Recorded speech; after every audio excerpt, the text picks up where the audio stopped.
Hello and welcome to Interpreting India. I'm Srinath Raghavan, and this is a podcast presented by Carnegie India. Every 2 weeks, we bring to you voices from India and around the world as we unpack the role of technology, the economy, and foreign policy in shaping India's relationship with the world. Financial technology, or Fintech in short, has been hailed as one of the great enablers of development in our times. Not only has it assisted businesses by helping them cut down operational costs and find new ways of delivering their products, but it has also facilitated financial inclusion, thereby empowering millions of people who couldn't previously access financial services and markets. To talk about the revolution in fintech, we have with us in the studio Philip von Restorff and Sopnendu Mohanty. Philip currently serves as the Deputy CEO at Luxembourg for Finance, LFF, the agency for the development of the Luxembourg Financial Center. Prior to his appointment at LFF, Philip served as the head of communications for the Luxembourg Bankers Association, where he also held the position of secretary of the Bankers Association Board of Directors. Sopnendu Mohanty is a chief fintech officer at the Monetary Authority of Singapore, MAS, where he is responsible for creating development strategies, public infrastructure, and regulatory policies around technology innovation. Sopnendu has spent over 2 decades in various leadership roles globally in the fields of technology, finance, and innovation. Philip, Sopnendu, welcome to Interpreting India. Hello, nice to be here. Thanks for having us. So let's just start by talking a little bit about fintech itself. It's something which has emerged as a great enabler, not just of business, but also as a way of providing inclusion in various kinds of societies, including developing societies, not just developed ones. And it's an umbrella term which captures so many different kinds of activities.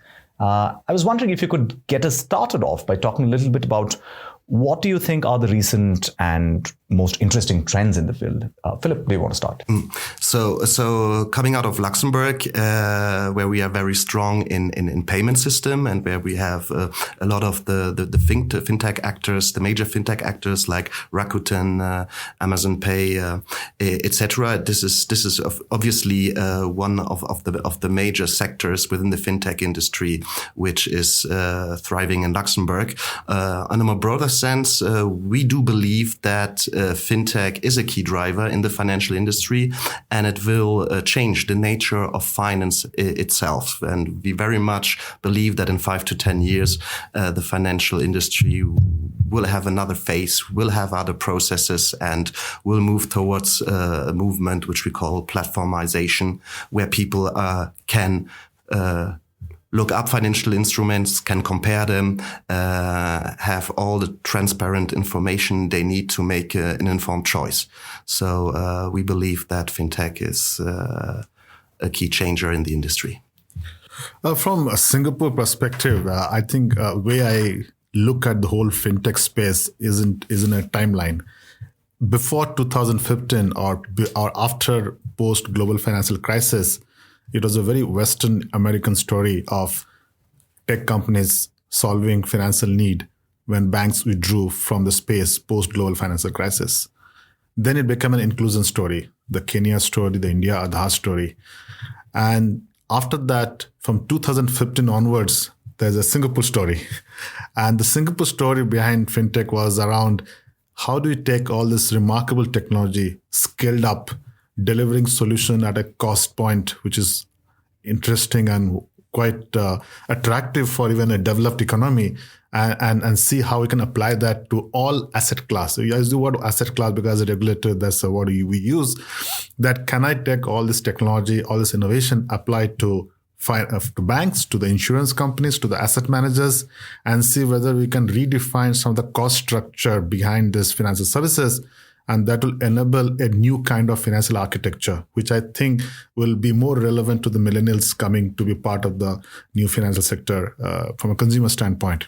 So Singapore's 2015 journey was about shifting the dialogue from a disruptor to a collaborator. And 2019, when you look at it, and for the Singapore FinTech Festival, you see the shift.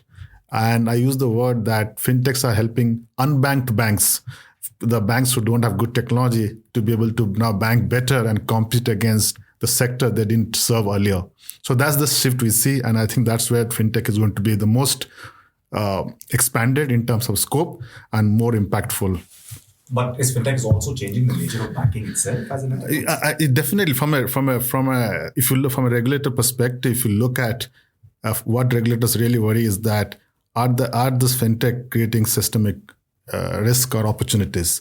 Where we looked at, they will bring a lot of opportunity in bringing down the cost structure, making it much more relevant to the new crowd who demand a different kind of financial services. Same time, it is important for regulators to also start understanding the new risk it comes along with it.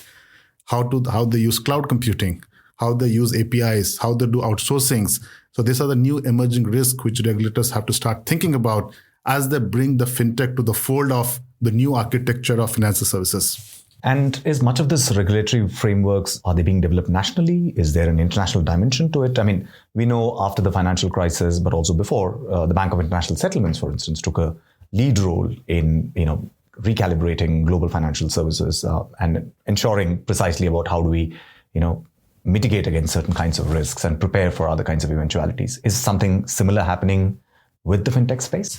Well, I coming from Luxembourg, I can give the European perspective. As you know, that Luxembourg is part of the European Union, so about a single market composed of 28 different national markets. And yes, it's a market growing together, but there's still some fragmentation. So in order to boost fintech, we need to push the capital markets union and go for more integrated banking union. And this is something the European Commission is very much looking into and has set this goal on his agenda. So yes, this is something which will gain momentum. And I very much share the timeline that we are now very much coming from disruptor perspective in the fintech world to a more collaboration aspect, where you can see that the incumbent players are very much collaborating with the new fintech players, and this is how we would like to see the process moving on. That fintechs, the new players, the innovative players, help the incumbent players to get their digital transformation done. I think the question was, in my mind, how did regulators respond to this whole shift? And I'll take a very specific example. In 2015, again, using that as a timeline, a starting point, we looked at, for example, the payment space. It was historically three things. There's a designated payment system, and there's a bunch of payment activity done by the bank. So you regulate the bank. And there are pieces of multilateral infrastructure like SWIFT. That's all about payments. But 2014, or maybe much earlier, you saw the payment ecosystem getting unbundled. There were players who are doing e-wallet. There are players who are doing acquiring services. There are players who are doing issuer services. There are players who are in between the two payment apps. So you saw a lot of unbundling of financial service or payment services in particular. Now, how did we respond to that? The way we also responded is unbundling our own regulation. From these three blocks of large entity-based regulation, we unbundle the regulation to 7 different categories. That 7th category defines the current space of payment. From e-money operator to acquirers, to issuers, to processors. So what it allows now the fintech player to be regulated now within these smaller buckets, which are risk appropriate regulated for the activity they do. So it brings the balance of regulation for the activity they are engaged with. It allows regulators to cover the whole space and manage the whole space in a much more safe and secure way. So unbundling regulation to an activity-based regulation from an entity-based regulation is perhaps one of the most impactful shift of regulators responding to fintech. No, that's very interesting. Philip, do you want to? Yes, maybe that's a really interesting approach, and regulators in Europe take a similar approach when it comes to innovation. But the difference maybe in Europe is that innovation is not only a matter about regulation, but there are cultural issues too. So as you know, we have an integrated market with 28 nations and with 28 different cultures, 28 or not 28, but a lot of different languages. So of course, regulation plays a major role, but in terms of penetration, in terms of adaptation of new financial services, there are a huge difference among the different countries within the European Union. And this is, for the time being, very interesting to compare and to see which kind of services are being developed in the different countries. I think just to add in this juncture, there is also a play of national infrastructure playing a significant role in the future construct of the regulatory framework. I'll give an example. We all understood why fintechs are highly successful, because they have amazing onboarding experience for customer. Banks onboarding of customers is painful. It takes days. And even if you onboard an account, you come back to the customer every now and then to really validate that the customer exists in your system. Now, how can we respond? How can we get our banks to be equally simple in the way they onboard customers? So in Singapore, we built a national infrastructure called MyInfo, which provides a national infrastructure for eKYC. Once you put that national infrastructure for eKYC, is an API-based infrastructure. You take all the trusted data of the customer straight through open the account. Now, by that infrastructure out there, you made the banks like fintechs now. Simple, straight through, 5-minute digitally onboarding customers. So there are interesting way regulators can respond by building public goods to make the incumbents effective in the world of fintech. So I want to come back to the question of regulation in just a bit, but can we just survey the wider landscape of fintech a little bit? You had made mention of Africa as another domain where there are a lot of innovations happening, but there's also China. I was wondering if you could talk a little bit about those experiences and then we come back to the regulatory question. Well, yes. Fintech is emerging everywhere. Of course, it takes different kind of shapes. That has historical reason, that has telecommunication infrastructure reason, that might have cultural reason. That's why we can see that financial services in Africa, for example, have been most operated by telecommunications operator. In China, we see two major players within the payments industry, which both of them have their own closed system. We have the UPI system in India, which is pretty amazing because it's interoperable. It's kind of an open source which can scale internationally, and this is where regulation has indeed to follow up, and where also the exchanges between these different ecosystem have to be constant. And in Luxembourg, we are seeking to exchange with a lot of different regulators, among them the master in Singapore,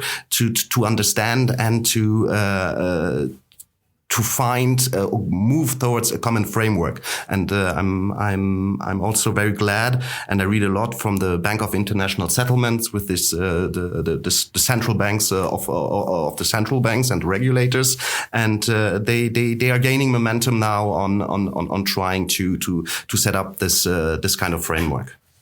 So let's take the Africa example, then I'll contrast with the China example. In Africa, they started their own tech finance revolution from the telco industry, who primarily went around solving a very interesting market gap of moving money digitally. And the M-Pesa story is well known to everybody, so no point in repeating that, why that's such a fabulous story for all us to be inspired till now. But that also created an interesting regulatory shift in African countries, which are very progressive when it comes to fintech. They started looking at are redefining some of the regulatory practices and also how to bring these mobile players to the regulatory perimeter of supervising them. But I want one example to me still, which is a new example, which is still to me a standout for Africa. I was in ECB retreat last week, and we talked about how regulators are also becoming fintechs in the way they look at things. For last 2 to 3 years, every regulators are speaking about something called can we automate the regulatory reporting using the same tools fintech does, use AI, data, APIs, and make the whole regulatory reporting fintech-like? Guess what? The only country in the world which has achieved this is Central Bank of Rwanda, which is now in a position to real-time take data from 600 FIs and in every 15 minutes from mobile operators, an API-based processed and do the reg reporting straight through. So Africa, in a way, as they showed in M-Pesa of doing e-money, they're also showing way how regulators should also respond to this new world of tech-driven financial services. That's Africa for you. Absolutely. Take the example of China. China started from a very different plate. That's the e-commerce success. You have Alibaba, and there's the social media, WeChat, which started the whole process of bringing finance to a platform-based construct. So as the platform become bigger, people are engaging in those platforms. They started putting payments there. Then they started doing small lending. I think that was an experiment. To me, China was a huge public, unregulated sandbox. In a way, it was evolving organically, and the regulators stepped in when they found it is necessary for them to step in. As an example, last year, China bought all the payment apps or payment system to the national infrastructure for moving all the transactions through the national clearing system. So China has responded after it reaches a critical mass. I think that's way of they're doing things in a different way. So different market responds in different way. I think that's something, the diversity of approach makes the whole space interesting. Yeah, and the China sort of penetration of digital payments is actually quite striking, right? I mean, even amongst very poor people, I remember in Beijing, if you walk through the subways, you have people who are busking, playing music, and you typically give them some money. Absolutely. You can actually have a QR code for that. And the regulators saw that as a good social output, and they were not coming heavy-handed on that whole process. But when they saw a systemic risk coming in, they intervened. And that's a very thoughtful intervention by China to put the national infrastructure for clearing for all the transactions. I think that's a model and it works for China. It may not work for other markets, but then different markets have different approach. The India approach was building national infrastructure, then responding to that. So it seems to me that there is a broad kind of, dilemma for regulators in this space, right? So on the one hand, how do you keep up with the pace of innovation and change? And there are so many new entities, so many new ideas which are coming, which are being tried out. At the same time, you don't want to have regulation having such a heavy footprint that it stifles the same kind of innovation. And both of you work in locations which are, really the hubs of innovation as far as fintech is concerned. So how have regulators in Singapore or in Luxembourg really coped with this kind of challenge of saying, how do we keep track of what's happening so that we're not entirely behind the curve as far as risk is concerned, but at the same time, we're not regulating in such heavy-handed ways that we are stifling the same innovation from happening? Well, yes, this is the whole point. Actually, we are coming from the crisis 2008, with afterwards an avalanche of new regulations, all bearing in mind to protect the consumer and to make the system more secure.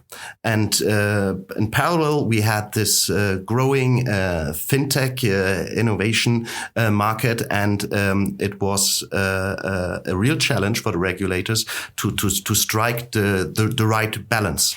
And some actors in the market would like that the regulators are moving even faster than they already do. But it is in Europe, at least for historical reasons, the regulator is moving in the way it is currently moving. That means always striking the balance between the consumer protection and innovation capacities. We kind of created a three-way to deal with this challenge. The first approach was a culture of experimentation, and that leads to the word called sandbox.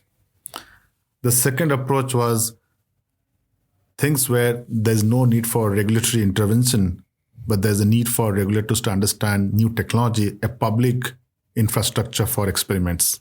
And I'll give example for each of them. And the third box was creating incentive structures through grants, through special incentives in terms of either for money or policy support on new ideas which the banks and the financial institutions want to pursue. So on the first category of a regulatory sandbox, which is essentially an infrastructure which we built, which allows a bank or a fintech company to put a product into the market where there are three barriers, or at least one significant barrier is the policy barrier. They will come to MAS into the sandbox. There are three filters to check out. One is they have to explain to the regulators why there is a policy barrier for that idea, what public good it brings this idea, but it has to be for greater good. And third, why this technology is innovative. And then once they get through this criteria, they work with the MAS and we look at this whole product on a production grade infrastructure and understand how this is changing the regulatory view. And if at all that is really good, we make the necessary adjustment to the regulation. So collaborative experiment model is a sandbox. There are ideas which have no regulatory barrier, but they can create unknown risk because the complexity of technology. For that, as an example, MAS in partnership with World Bank built a public infrastructure called API Exchange, which allows banks and the fintech company to go to a public cloud infrastructure and do prototypes, experiments, and that allowed the banks to get into that whole collaboration space.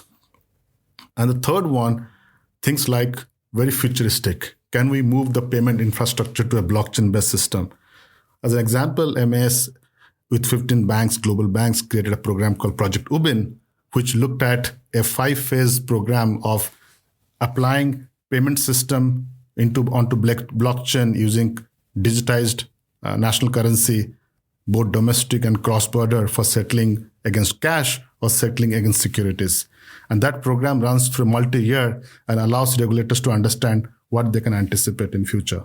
So these are the three models, and it has been highly effective for us, and it allows us to also build our own capacity to understand these new changes and also help the industry to grow further.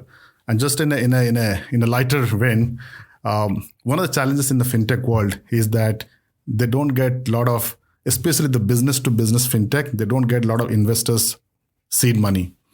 Because one of the challenges in that space is to get a lead investor who understand what this technology is all about. And I was joking that the biggest lead investor in Singapore is now the MAS sandbox, because when these companies come to the sandbox, there's a sense of they're getting regulated, it brings higher confidence, and they raise a lot of money. So in a way, regulatory experimentation partnership brings more credibility to the fintech space, which ends up getting more investors' money into the space. It promotes better innovation, and hopefully that leads to a much evolved financial architecture future. Fascinating. And how has Luxembourg emerged as this sort of power center as far as fintech is concerned? What was the history? Well, our government really acknowledged really early that fintech will become a major driver, and so our regulator has a different role in Luxembourg and in Europe than MAS. There are certain things regulators can do and others they can't. So in Luxembourg they have mainly a supervisory role. So what the industry and the government decided together is to set up an infrastructure which is called the Luxembourg House of Financial Technology, the Loft, which is much more than an incubator, which is basically having the role on putting Luxembourg onto the fintech map and collaborate with other important financial center on this topic, and to attract fintech to Luxembourg by helping them to set up, by providing office space, by providing partnership opportunities, and this has proven to be very successful so far. Always with an open mind that collaboration is key to development of the fintech world. So, we had a reference to blockchain earlier in a context, and I think it's difficult to have a conversation about fintech for a general audience without really talking about blockchain and cryptocurrencies and so on. So what is the state of play there? In the blockchain space, if I can summarize in the limited time we have, we have landed into two big groups, maybe in three big buckets. And these three big buckets represent the token economy. And that's the crypto side. And there's a blockchain platform. So on the three buckets on the crypto side, there's one set of cryptos which are payment tokens, which are essentially an alternate form of paying each other. The second buckets are asset tokens. These tokens represent an asset and that becomes highly liquid and it can be stored and exchanged.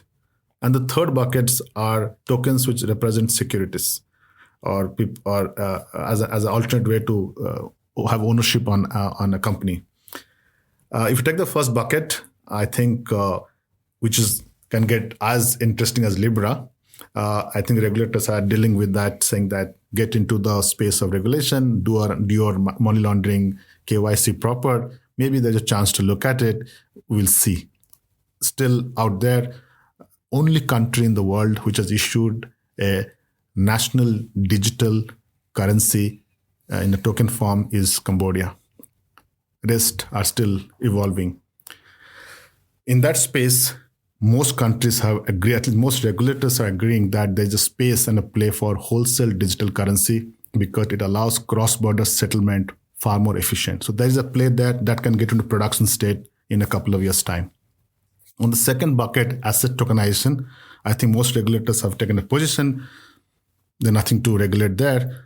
You're just tokenizing a physical asset. So as long as you are managing your consumer protection, money laundering properly, it should be okay. On the third bucket, I think almost every market regulators have in a way single response that our existing Securities and Futures Act are good enough for you to comply. If you want to play in the space, comply with this regulation, or else we will catch you. So that's the state and play of cryptos and tokens. On the blockchain side, I think it has evolved faster. I personally believe 2020 will be the year of large national cross-border production-grade infrastructure deployment of blockchain. Three big areas: trade finance, insurance, and any provenance, supply chain finance, long-term infrastructure development. It's going to happen. It's going to be real. With China just announcing their national strategy for blockchain, you imagine the whole market has just gone to a more positive frenzy now. So that will take off. I think that has got interesting way to go forward in terms of how they impact the whole. It's almost like a new internet. I think that's what will be the new next impact on the whole blockchain space. Distributed ledger technology will play a role in all major sectors of the financial industry, from cryptocurrency to capital markets in general. That we believe is true. When it comes to cryptocurrency in Europe, it is considered for the time being a crypto asset, which is considered like any other assets, and which for the time being also is very volatile, and the European Central Bank, the Bank of International Settlement, and the European Commission are very much now considering how to move further in this space, and they will soon come up with, in terms of regulation, with new ideas. I strongly believe so. And there's been a lot of recent discussion about Libra, and particularly around the hearings in the United States and so on. And what is your sense about how that is likely to play out? Is it something that countries are looking at? I know that there are reports about reserve banks, including the ECB and others, looking at the possibility of what kind of use an electronic currency like that could have. Yes, for the time being, they look into it. They don't have a clear response yet, and for the time being, fiat money and the money issued by central bank is the only legal tender, and it's the only currency actually where there's a protected way for the consumers, which is the deposit guarantee and the investor guarantee schemes, which only apply to fiat money, which is issued by any given central bank. I'm a little confused there, because if you look at all the Libra public pitches, they're telling they're going to solve the inclusion problem. They're going to solve 1.5 billion people who are cross-border, who don't have a good way to move money. but they're asking permission from countries which doesn't have inclusion problem. So there's a one confusing, I a little get confused. They're asking permission from Europe where there's not much inclusion problem, but they're trying to solve inclusion problem in other market where they should be talking. Second thing, I think if at all they come to this market, the regulators are going to ask them to focus on three things. Know your customer. It cannot be a Facebook account equal to a bank account or a payment account. They must significantly improve that whole process. Second, they should have significant stake in operation controls over money laundering because the pitch of Libra is cross-border. And third, regulators are going to look at the asset backing those tokens, whether that will impact the dollarization or some kind of currency impact on those respective market. If they don't solve the problem, the bigger agenda will not get solved. And my sense is Libra team will start focusing on their real use case and get to work with those countries where the work use case are going to make the impact. And they go to get the regulators into their discussion to get these three things right. In fact, I was struck that when Mark Zuckerberg was talking about Libra, he actually made a geopolitical case effectively to the United States government, saying that if we don't do it, the Chinese are going to do it. And that's going to have some impact for the dollar's primacy in the international financial system. But I'm quite because when I meet any Libra pitch, they tell me they're solving inclusion problem. If that is their real purpose of Libra, I want to see a dialogue in Philippines, in Vietnam, in this market, how they're going to comply with the local regulation and deliver that value. That's it. So simple. Instead of with this complicated geopolitical discussion, which I myself don't understand and can't comment on that. So looking at India from the outset, and we've had some references to India in the conversation already. I mean, what is striking to you about the fintech space and the regulatory landscape around it? And how do you see this evolving in the months and years ahead? Well, it's my first time in India, but I had the opportunity to meet a lot of Indian fintechs at the Singapore festival, and it is impressive how many different players are operating successfully in India. And what I understand too is there is now a growing appetite for Indian fintechs to scale up internationally. And I believe there is a real opportunities for Indian fintechs to do so. When there's a WhatsApp group called Fintech, India Fintech Group.in or something like that, which I'm part of that. In that, if you look at, it's a very intense group. And if you look at for last 3 years, the dominant narrative has been lending and payments. My only little humble advice to the Indian fintech ecosystem, they can make the narrative much bigger. They can expand that to much wider asset class, to insurance, to capital market. And I think that will bring the whole Indian fintech ecosystem to a much different level of engagement.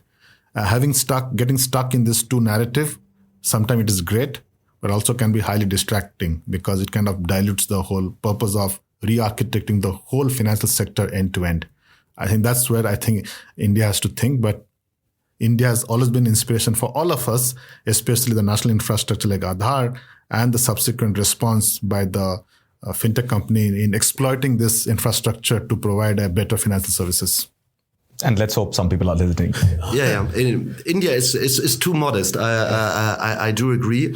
And as a small country which has very much developed in multi-jurisdictional and multicultural expertise, it is very important for Indian companies before scaling up international to dive into the different cultures and see what implication that could have for business development abroad. So before we sign off, is there anything that you would recommend to our listeners, a book, an article, or a report, which can help them get a better sense of some of the issues that you so nicely outlined here today? Well, it's a long time I haven't been reading a book, to be honest. What I'm reading is a lot of publications coming from different kind of central banks, the International Bank of Settlements, MAS, and others. And this is for the time being what I'm reading, and which is really interesting because we are on the move, and the latest publications and the books are already old when they come out in terms of content. So if you want to keep up to date, you have to read what's being produced right now, and then relatively rapidly. My recommendation will be read the BIS paper, almost like a religious process. Interestingly, because BIS, if you look at the history of BIS, the technology was not part of the mandate. Last year or so, they've significantly invested on the whole world of policymaking impact due to technology. The papers coming out of BIS are interesting, highly comprehensive, very thoughtful, balanced read.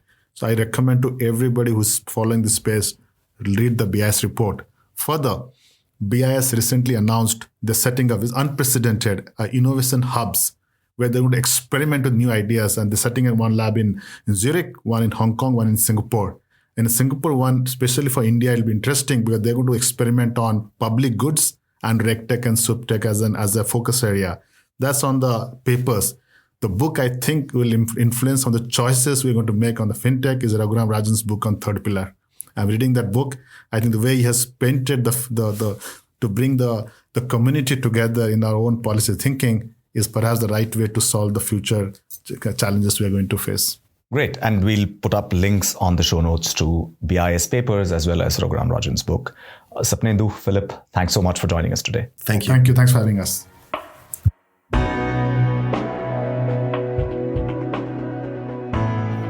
Thank you for listening to this episode of Interpreting India, a podcast presented every 2 weeks by Carnegie India. I'm Srinath Raghavan. For more information about the podcast and the production team, you can follow us on social media and visit our webpage